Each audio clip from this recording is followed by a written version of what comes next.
Hey, welcome back, everybody. Mark from Rams Up here. I have another episode of our Rams fans rap sessions, and I have with me today Rich Schultz. How you doing, Rich? Very good, Mark. Pleasure to be here. Now, I've had guests for this segment that we do here, trying to cover every state, a Ram fan from every state.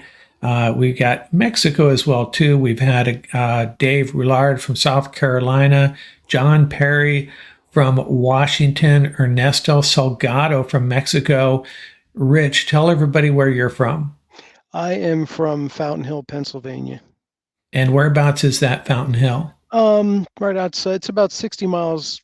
Well, actually, probably about 50 miles north of Philadelphia. Oh, okay. Is that Nittany Lion country? Yeah, pretty much Nittany Lion Yeah. country. Yep. I'm a Yeah. Nittany Lion Okay. fan. I went to Penn State actually.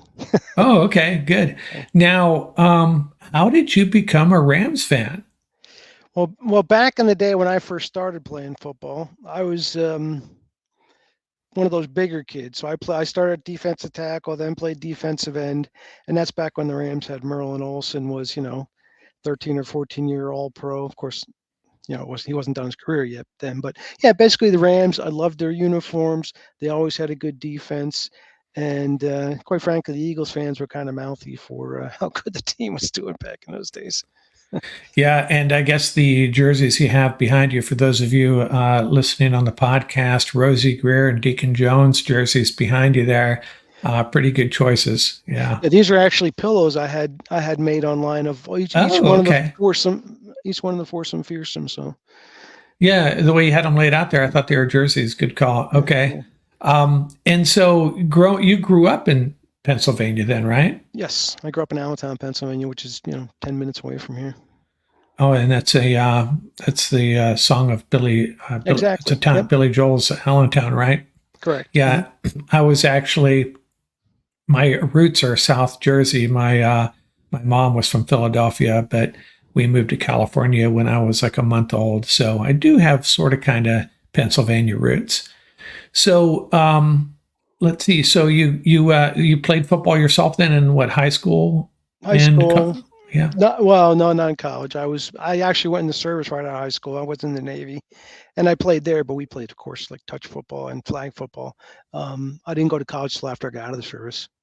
Oh, I okay. was 33 by the time I went back to college. So let's see. Is when did you start following the Rams? In the '60s? I No, don't probably want to. I don't want to. 70s. I don't want to just flat out ask you how old you are. I'm trying to. So in the 1970s, the Jack Early Youngblood, Fred Dryer 70s. days. Okay. Yeah, I remember like the first jerseys I bought were Harold Jackson and Isaiah Robertson. So when they were playing, and Roman Gabriel was playing, so probably the early 70s, I guess, is when I first started following. So you grew up in Eagle Country, obviously, and at some point you just caught the Rams on TV and started watching them, and it's kind of a similar story I've heard from some other Ram fans, from like Paul Walia, who's a regular guest on our show. He just fell in love with the uniforms, and I think John Perry from Washington, that was kind of his story as well. And it makes sense. Their uniforms are just so iconic, and a lot of fans just follow them for that reason. I can start in on my questions here, my 6 questions. Before I do that, how do you feel about the Rams this year? You got any take on how their season might go? I'm expecting them to do well. I mean, obviously injuries is always a concern. So far, the preseason, knock on wood, those guys are all coming back. But as long as they stay healthy, I expect them to do well. I think, the defense with all those rookies they've added, they seem to be talented and fast, which, speed can sometimes make up for for mistakes. So that's why I'm expecting them to do well. They may seems like beginning of the season they had kind of a tough road there with some of those teams, but I still expect them to do well. Yeah, you're right. It's all about how healthy they can stay, and it's a little concerning right now. But it's still a month out from opening day, so I'll be more concerned about injuries in 2 or 3 weeks if things don't start to improve. I one question I had for you. It's a little different for fans that live in places like Pennsylvania and Washington. When the Rams moved to St. Louis, that really had no impact on how you felt about the team. Exactly. It didn't Yeah. matter to me, right? Yeah, and then they moved back to LA.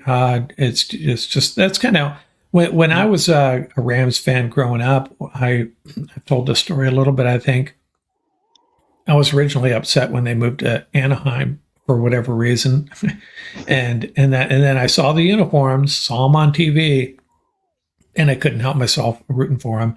So when they moved to St. Louis, I just told myself, eh, don't try to fool yourself. You're going to still root for them, and that's what I did. And fortunately, they came back. Hmm. Yeah. Okay, so I'll throw some questions at you. I try to keep this consistent. You may have already heard some of these questions, so you'll be ready for them. How many games have you been to now? Being in Pennsylvania, I guess your opportunities are, occasionally they get to New York and Philadelphia, obviously, Pittsburgh once every, 4 or 8 years. Have you been able to get to any games? Yeah, I've been to probably about a dozen games. Actually, I had to see, the new stadium near SoFi. So I flew out with my son-in-law to see the Rams play the Eagles this past season.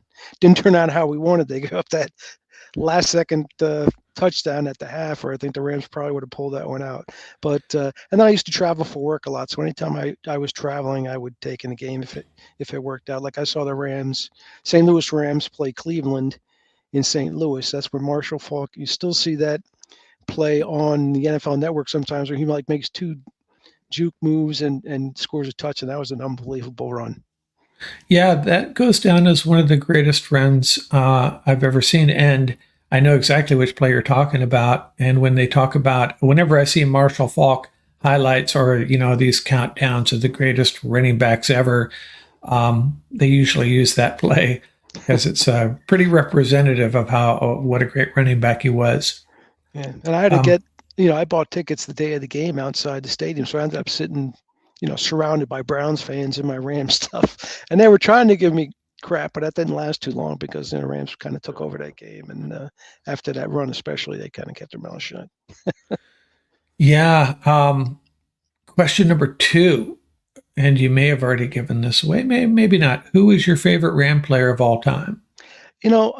I've heard you ask that, and I don't know that I can limit it to one. I mean, if you talk about different decades, Merlin Olsen was up there, and Harold Jackson and Roman Gabriel, liked all those guys. And then, of course, there was Marshall Faulk, Kurt Warner, Isaac Bruce, Henry Allard, Eric Dickerson.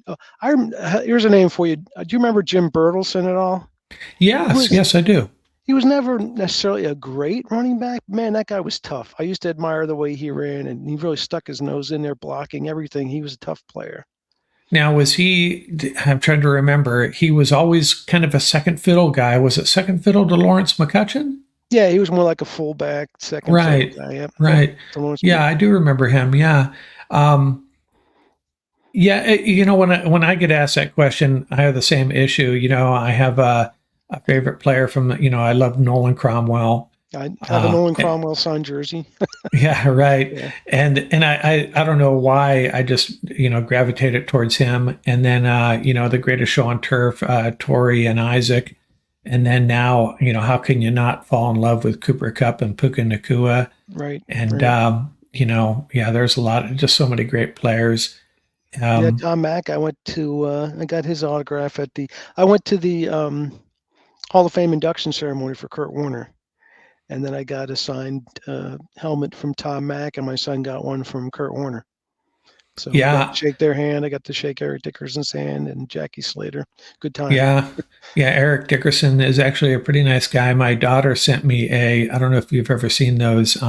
You can, I don't know if they're still around. You can have a star or a movie star, athlete, whatever, send a happy birthday Oh, yeah, video. I've seen those. And Mhm. yeah, and my daughter had one, Eric Dickerson, record one for myself when the Rams were still in St. Louis, and I still have it. It's pretty cool. And Tom Mack and Paul Wally and I have talked about this before. He is one of the greatest interior offensive linemen ever, and a lot of people outside of Los Angeles Ram fans don't even know about him, and because that team always fall a little bit short, Yeah, in the playoffs. But man, he was good. yeah. Um, And so, who do you think? This is my third question. Who do you think is the greatest Ram of all time? And it's kind of tough as well. It gets into a decade thing, an era thing. But Yeah, I who mean, you I going would with here? probably go with Marilyn Olsen just because the number of times he made All Pro. He has the record, I believe, for the NFL for a number of times All Pro or Pro Bowl or whatever. I think it's like 13 or 14 times. You know, so that's And probably what I he would go and he with. played so many years for the Rams too. Yeah, Um, and not that it matters when you're evaluating players, but like so many great Rams, just a stand-up guy too. right.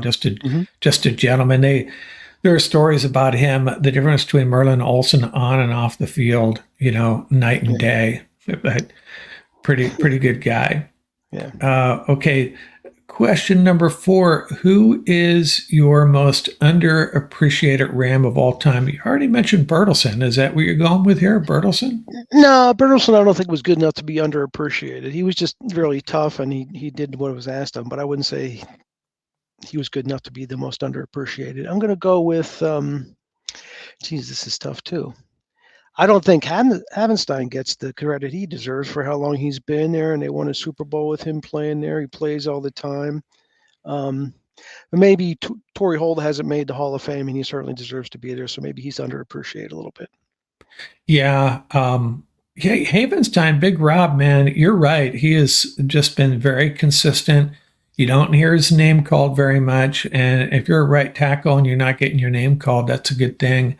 And I'll never forget when I went to Irvine, one of the training, the one mini camp day I went to, and Andrew Whitworth was there and Havenstein was there. And after camp ended, the practice ended, those two remained on the field for an extra half hour, 45 minutes, just going over some hand techniques and stuff. And it was really interesting to watch that. I almost felt that, that was maybe a passing of the torch moment there where Whitworth is trying to elevate Havenstein's game because Whitworth was going to be around that much longer. And Whitworth did that a lot.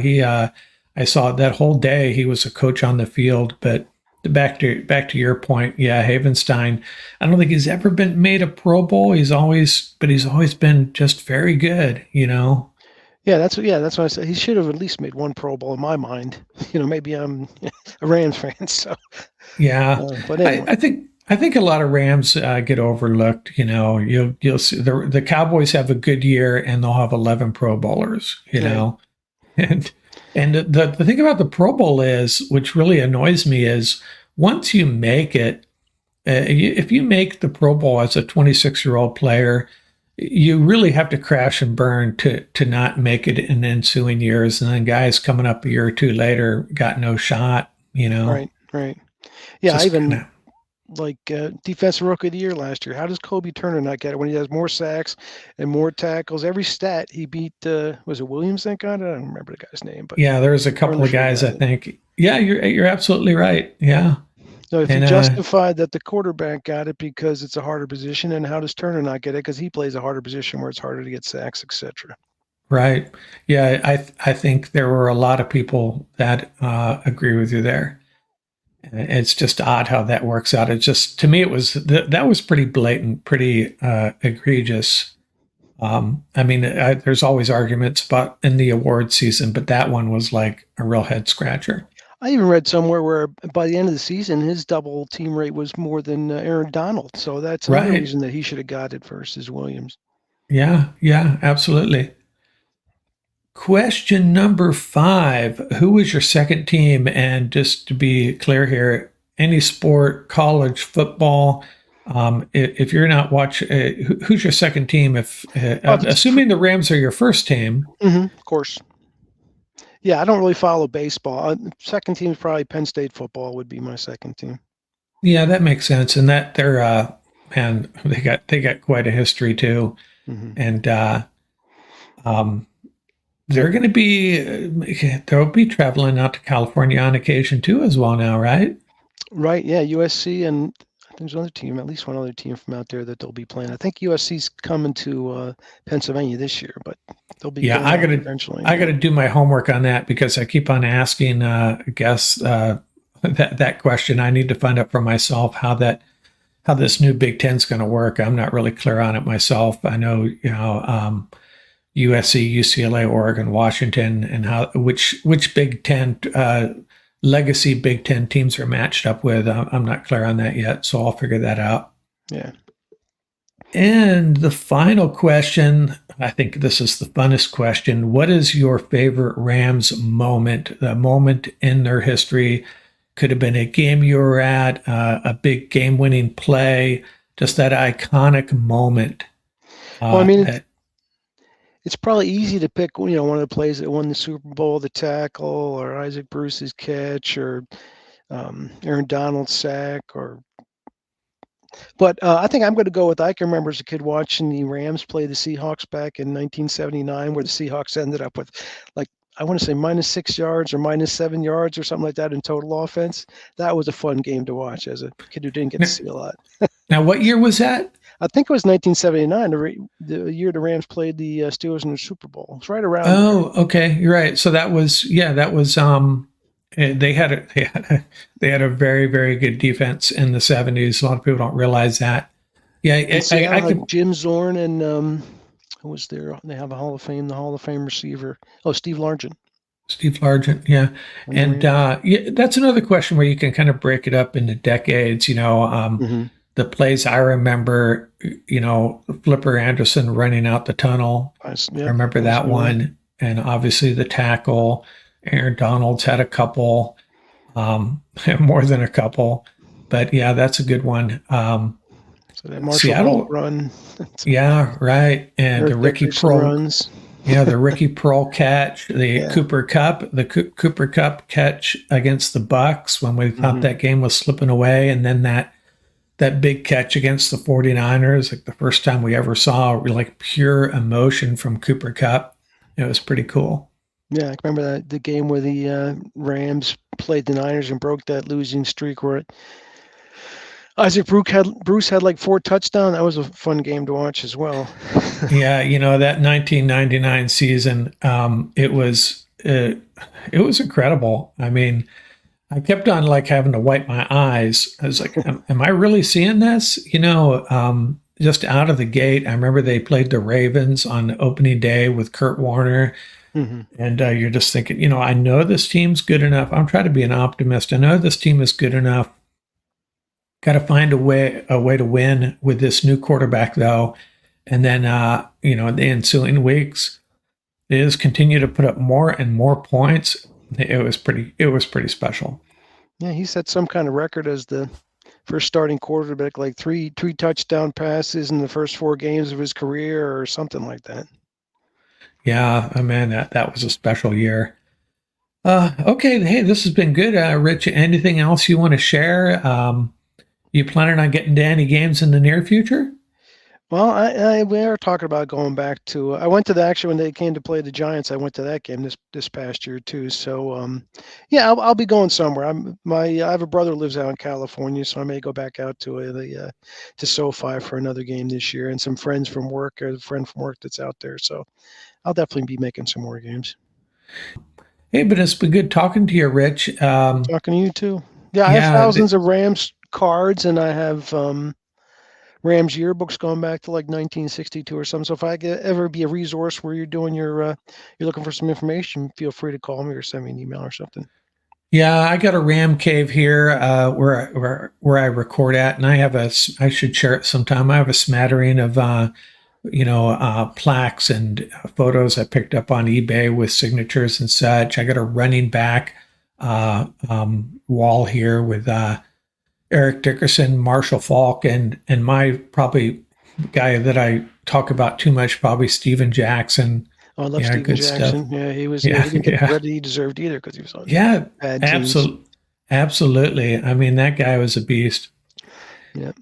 Yeah, my proudest possession is probably I have a mini football signed by all 4 of the fearsome foursome. Oh, nice. That's pretty cool. Yeah.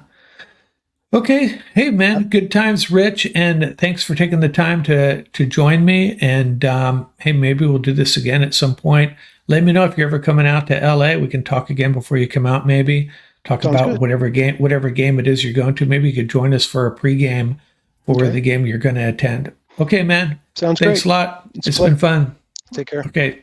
Okay. Bye-bye. Bye.